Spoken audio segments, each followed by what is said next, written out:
మన భారతదేశంలో అనేక రకాల సర్పాలు తరచూ మానవ ప్రాణాలు బలిగొంటున్నప్పటికీ వీటికి మతపరంగా విశేషమైన ప్రాధాన్యత కొనసాగుతుండటం గమనార్హం. అవునంటారా కాదంటారా? మన భారతదేశంలో రకరకాల సర్పాలు ఉన్నాయి. మరి ఆ వివరాలు ఏంటో ఇప్పుడు చూద్దాం.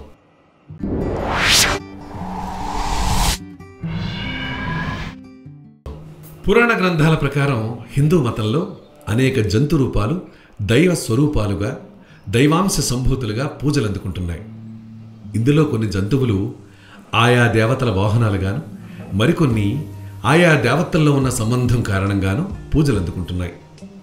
ఇటువంటి వాటిలో హిందూ మతం అత్యంత ప్రధానంగా భావించే దైవ స్వరూపం సుబ్రహ్మణ్యేశ్వరుడు. వేదకాలం నుంచి సర్పాలు ప్రజల పూజలు అందుకుంటూనే ఉన్నాయి. ఇందాక నేను చెప్పినట్టు మన భారతదేశంలో అనేక రకాల సర్పాలు తరచూ మానవ ప్రాణాలు బలిగొంటున్నప్పటికీ వీటికి మతపరంగా విశేషమైనటువంటి ప్రాధాన్యత కొనసాగుతుందనే విషయం మనందరికీ తెలుసు. గమనార్హం కూడా. హిందూ మతంలో అసలు సర్పాలకు ఇంత ప్రాధాన్యత ఎందుకు? సర్పం కుండలిని శక్తి స్వరూపం. మనిషిలో ఈ శక్తి ఒకసారి కనుక చైతన్యవంతం అయితే వారు తమ జీవితంలో అనేక ప్రత్యేక ప్రయోజనాలను పొందుతారు. మనందరి పూజలు అందుకుంటున్న మహాశివుడి కంఠాభరణం సర్పం. ఆయన సర్పబాధల నుంచి మనుషుల్ని కాపాడుతుంటాడని మనం విశ్వసిస్తుంటాం.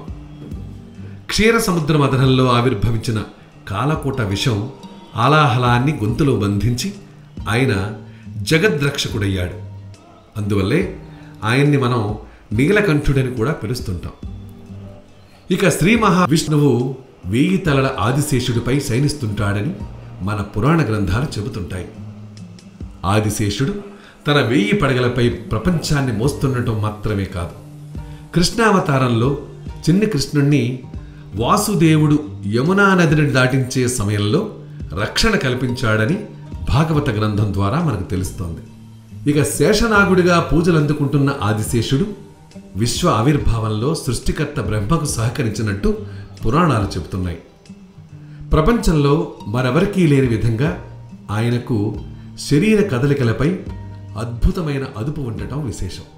ఆదిశేషుడు రామావతార సమయంలో తమ్ముడు లక్ష్మణుడిగాను, కృష్ణావతార సమయంలో అగ్రజుడు బలరాముడుగాను విష్ణువుతో వెన్నంటి నడిచాడు.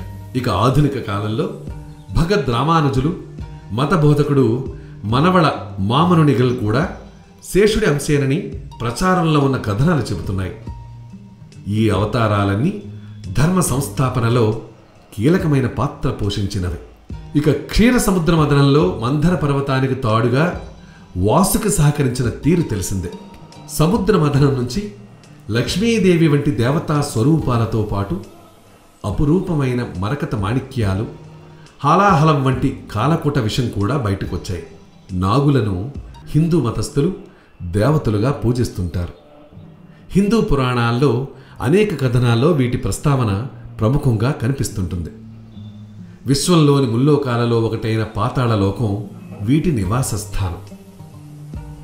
గతంలో ఒక రైతు తన పొలం దున్నుతున్న సమయంలో ఎదురైనటువంటి సర్పాలను విచక్షణరహితంగా సంహరించాడు. ఆ సమయంలో పగబట్టిన సర్పాలు అతడి కుమార్తెను తప్ప అందరినీ కాటువేశాయి.